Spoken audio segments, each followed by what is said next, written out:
किसान भाइयों, आज उसी चरण में जिसमें मैं फल फूल जो अ, भारतीय कृषि अनुसंधान परिषद के द्वारा पत्रिका निकाली जाती है, उसमें आज मैं बात करूंगा करौंदा, एक स्वादिष्ट फल के बारे में। नॉर्मली करौंदा के बारे में बहुत कम लोग जानते हैं और लोग इसकी खेती बहुत कम करते हैं। लोगों को ये लगता है कि करौंदा किस सिर्फ एक झाड़ी के रूप में या बाड़बंदी के लिए यूज किया जाता है। लेकिन मैं आपको बताऊं कि करौंदा एक ऐसा फल है जो जिसको दोनों पर्पस के लिए उगाया जाता है। एक तो है कि जब आप जैसे आप कहीं पर आपका बगीचा है, उसके चारों तरफ आप हेज बना सकते हैं इसका, क्योंकि इसमें बड़े बड़े बड़े कांटे होते हैं। तो एक आसान सा उगने वाला पौधा है और जिसे बहुत ज़्यादा केयर करने की आवश्यकता नहीं होती। अगर इसका बाड़बंदी किया जाए, यानी कि अपने भूमि के जो आपका लैंड है उसके चारों तरफ किनारे में अगर इसको लगा दिया जाए, तो जो पशुओं के द्वारा जो फसलों को नुकसान होता है उससे बचाया जा सकता है। बड़ी आसानी से इसको लगाया जा सकता है। दूसरी बात, ये एवरग्रीन है, यानी कि पूरे साल करीब करीब ये हरा भरा ही रहता है। अगर ज़्यादा ठंड नहीं पड़ती है तो इनके पत्ते नहीं गिरते हैं, लेकिन जहाँ पर ठंड सर्दियाँ ज़्यादा होती है वहाँ पर इसके पत्ते कई बार गिर जाते हैं। लेकिन ये पौधा अपने आप में देखने में बड़ा खूबसूरत होता है। फरवरी के महीने में, ऑलमोस्ट जनवरी फरवरी में इसमें फूल आते हैं और फरवरी के महीने में इसमें फल लगते हैं। बाद में ये फल जो है वो गुच्छों में आते हैं और फल का जो कलर है वो चेंज होता है समय के अनुसार। जैसे शुरुआत में ये हरे रंग का फल बनता है, बाद में ये सफ़ेद रंग का हो जाता है और अंत में कुछ दिनों के बाद ये गुलाबी कलर का हो जाएगा, पिंक टाइप का, और लास्ट में जब ये पकता है तो काले रंग का हो जाता है, जामुन के कलर का।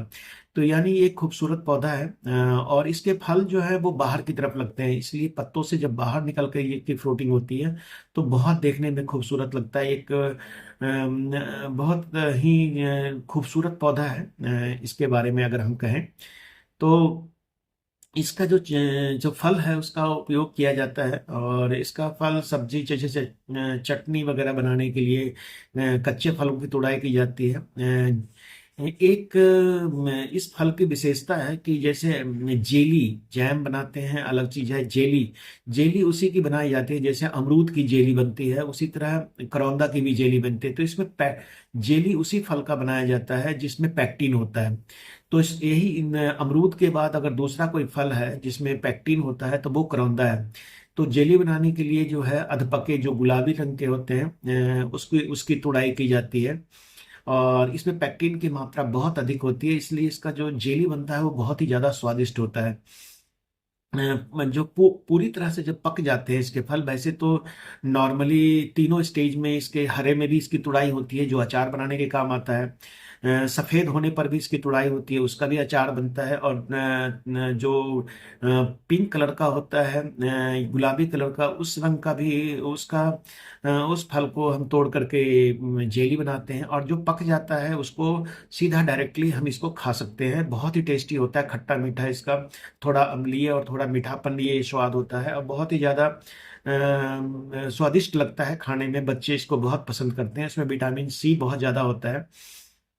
और जहाँ बाढ़ के लिए इसको लगाते हैं तो इसके जो पौधे हैं, जैसे मैंने बोला कि बाढ़ के लिए जब अपने बगीचे के चारों तरफ अगर इसको लगाएं, वैसे तो मैं तो कहता हूँ कि इसकी बाड़बंदी सबसे, जितनी भी तरह के पौधे हैं उसमें सबसे अच्छी बाड़बंदी इसकी होती है। बाढ़ लगाने के लिए 2 से 3 मतलब इसके जो पौधे होते हैं उससे करीब करीब 2-3 किलोग्राम फल आपको एक पौधा से मिल जाएगा। तो और अगर आप इसको फल उत्पादन के लिए लगाते हैं तो करीब 4 से 5 किलोग्राम पौधा फल जो है प्रति पौधा आपको मिल जाएगा। अगर हम इसको बहुत अच्छी तरह से इसकी प्रबंधन करें, देखभाल करें, तो अच्छे उत्पादन इससे लिया जा सकता है। अगर हम इसको इसके करौंदे को एक वृक्ष के रूप में भी मान सकते हैं, क्योंकि ये एक पेरिनियल पौधा है। इसकी हाइट जो है 6 से 7 या 8 फुट तक चली जाती है और ये झाड़ी नुमा बन जाता है, फैलता है। और इसमें कांटे बड़े लंबे लंबे, जैसे नींबू के कांटे होते हैं, नींबू के उस तरह के कांटे होते हैं, मजबूत कांटे होते हैं। तो जो है बाड़बंदी के लिए तो बहुत ही फायदेमंद है ही है। और इसमें फूल जो है वो सफेद रंग के लगते हैं। और फल का आकार मैंने बोला गोलाकार होता है। और कच्चे फल काटने पे इसमें सफेद जो रंग का, जब आप इसको तोड़ेंगे तो इसमें जहाँ तुड़ाई करते हैं वहां से दूध निकलता है सफेद रंग का। और रंग की बात जहां तक मैंने किया कि सफेद, लाल, बैंगनी और अंत में पक जाने के बाद ये काले रंग का हो जाता है। इसका जो फल है उसमें जो बीज भी पाए जाते हैं, तो बीज जो है करीब करीब एक फल में 4 बीज होता है। तो और बीज को हटा करके इसका जूस निकाल करके इसको कई बार लोग शरबत बना करके भी पीते हैं। तो जेली बनाने के लिए इसका बड़े प्रयोग किया जाता है। अगर आप घर में इसको लगाएं तो ये तो देखने में खूबसूरत लगता ही है इसका पौधा, और साथ में इसमें अगर फल लगते हैं तो और पौधे की खूबसूरती बढ़ जाती है। मिट्टी और जलवायु की बात करें तो करौंदे को अच्छी जल निकास, जहाँ पानी का जल निकास अच्छी तरह से हो, और भूमि जो है वो मिट्टी जो है बलुई हो, या अगर बंजर है, पथरीली भूमि है, सभी तरह की भूमि में इसको लगाया जा सकता है। और सभी तरह के जलवायु में, खाली सिर्फ अगर इतना कहें कि जहाँ ठंड ज्यादा पड़ती है उस क्षेत्र को छोड़कर छोड़कर बाकी सभी जगह पर इसको लगाया जा सकता है। इसको आप कई बार लोग गमले में भी लगाते हैं। गमला में भी ये पौधा जो बड़े जो 12 इंच या 18 इंच के जो पॉट होते हैं उसमें भी आप इसको लगा सकते हैं। करौंदा एक अच्छा पौधा है फल देने वाला, और इसको आप अपने बगीचे में इसको स्थान दे दे सकते हैं।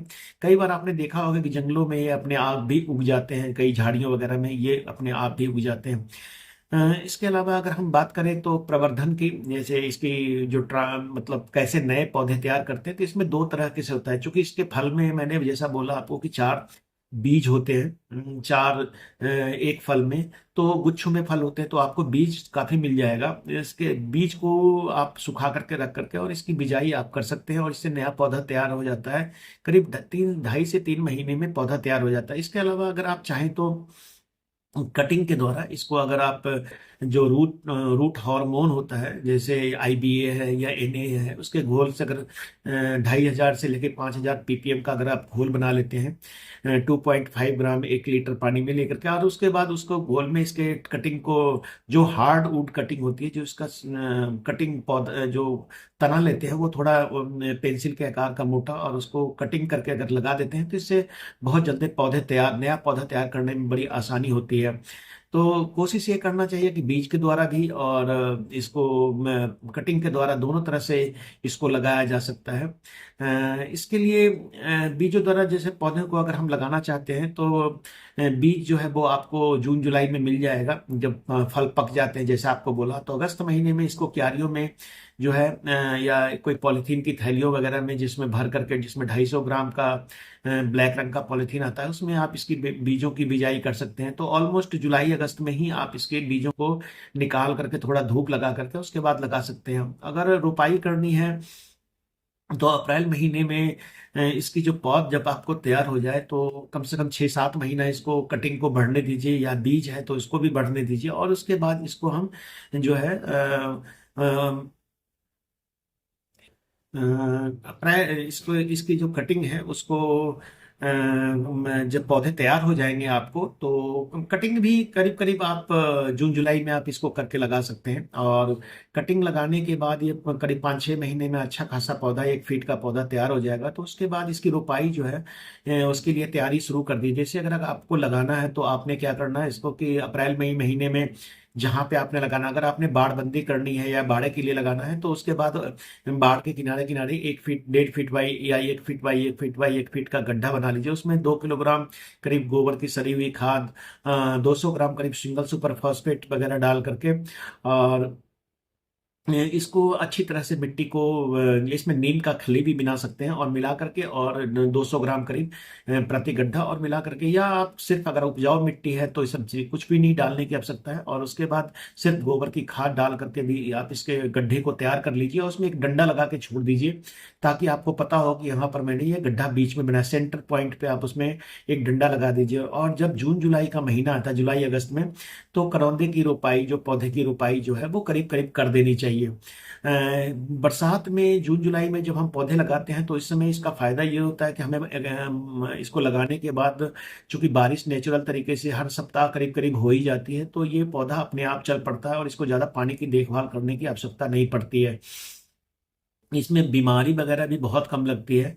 अगर इसकी दूरी की बात करें तो अगर आप बारबंदी के लिए कर रहे हैं तो करीब 3 फुट की दूरी पर लगाएं, लेकिन अगर फल के उद्देश्य से कर रहे हैं तो करीब 3 से 4 मीटर की दूरी रख सकते हैं, पौधे से पौधे और लाइन से लाइन की।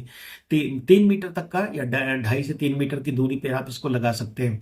ये ध्यान रखें कि आप किस पर्पज के लिए लगा रहे हैं, यानी कि अगर आप बारबंदी के लिए लगा रहे हैं तो 1 मीटर की दूरी पे लगाइए।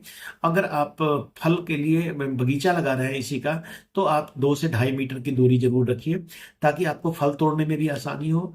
और आजकल डेंस प्लांटिंग भी चलती है, तो लाइनों में भी आप इसको लगा सकते हैं। अब हम सिंचाई की बात करते हैं, तो वैसे तो इसको ज़्यादा मैंने बोला कि अगर आप शुरुआत में इसके पौधे को जून जुलाई अगस्त में लगा देते हैं तो इसमें ज़्यादा पानी की आवश्यकता आपको तब तक पौधा जो है पूरी तरह से एस्टेब्लिश हो जाता है, और इसमें पानी की ज़्यादा आवश्यकता नहीं पड़ती है। गर्मियों में हो सकता है थोड़ा बहुत देना पड़े, लेकिन एक बार पौधा एस्टेब्लिश हो गया तो उसके बाद आपको पूरे वर्ष भर या पूरी लाइफ में इसको बहुत ज़्यादा पानी की आवश्यकता होती नहीं। थोड़ा हार्डी पौधा भी है। अ, खाद और उर्वरक की अगर बात करें तो करौंदे को बहुत ज्यादा खाद एवं उर्वरक की आवश्यकता होती नहीं है। ये पौधा लगाते समय जैसे बोला 2 किलोग्राम गोबर की सड़ी गली खाद के साथ सिंगल फॉस्फेट वगैरह डाल करके अगर गड्ढा तैयार कर दे तो प्रत्येक 4-5 साल के बाद अगर थोड़ी बहुत मात्रा में गोबर की सड़ी गली खाद जैसे 3-4 किलोग्राम आप डाल दीजिए, इसके साथ ही थोड़ा यूरिया भी डाल दीजिए 100 ग्राम के करीब प्रति पौधा, और 100 ग्राम करीब सिंगल सुपर फॉस्फेट, 50 ग्राम म्यूरेट पोटाश देकर सिंचाई कर देनी चाहिए।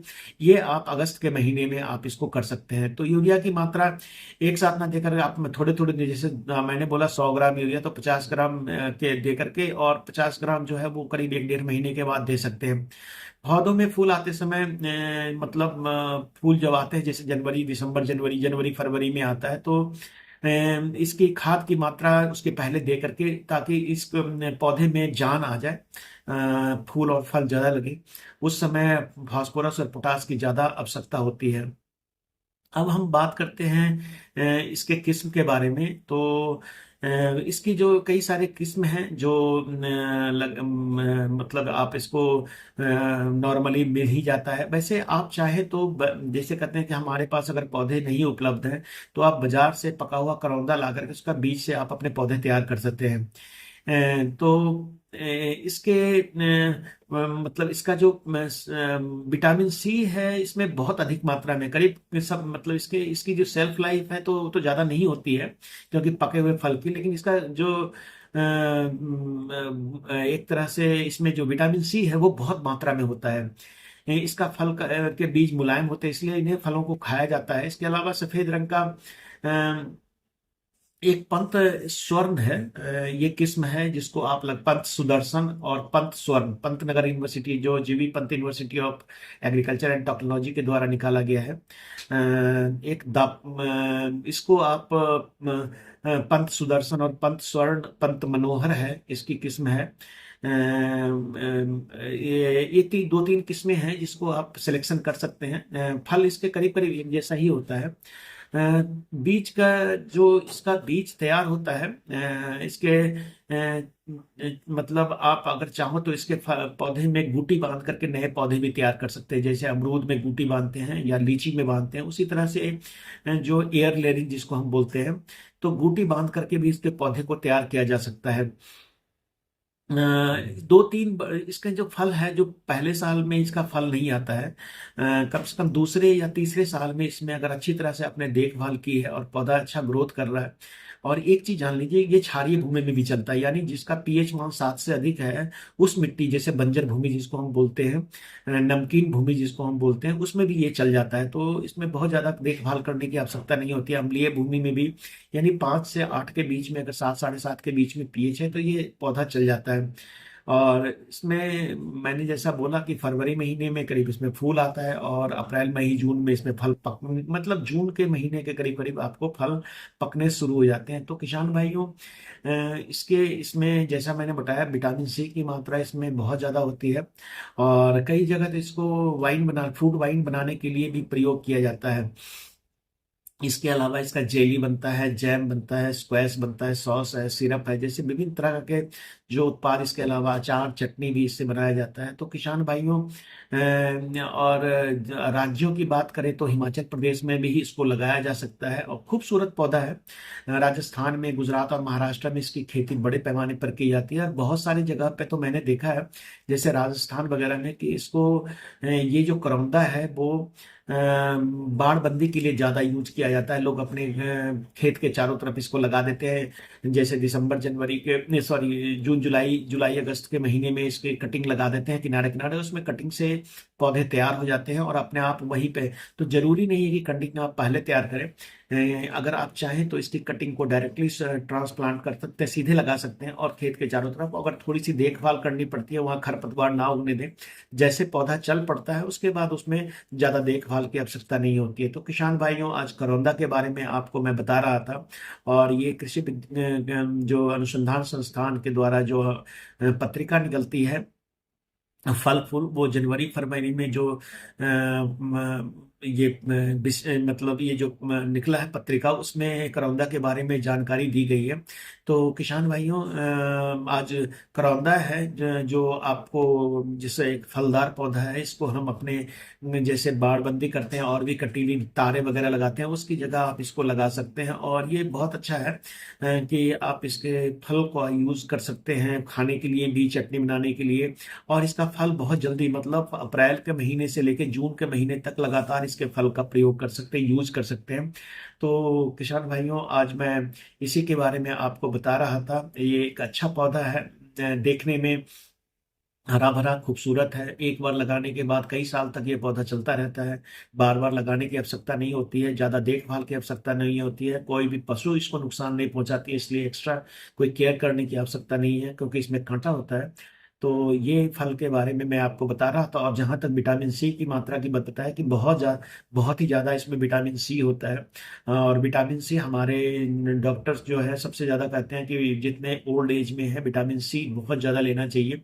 तो विटामिन सी हमारे जो एजिंग फैक्टर है उसको कम करता है। तो विटामिन सी के लिए ये बहुत ही बढ़िया है।